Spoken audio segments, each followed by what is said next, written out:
You are looking at Julian's pronunciation guide, where we look at how to pronounce better some of the most mispronounced words in the world, like this other curious word. But how do you say what you're looking for today? Some interesting vocabulary we have here. Let's see how to pronounce both of those words. If you want to learn more, I have tons of interesting English videos for you to learn more at the end of this very one. The top word here is pronounced synonyms. Two words that have the exact same meaning are called synonyms. Synonyms. Synonyms. Stress on the first syllable. Two words that have opposite meanings.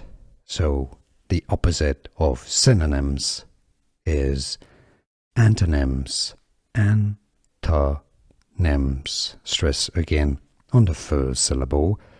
Antonyms. So you have synonyms, two words that have the same meaning, and antonyms, words that have opposite meanings. Synonyms versus antonyms. English pronunciations, and now you know.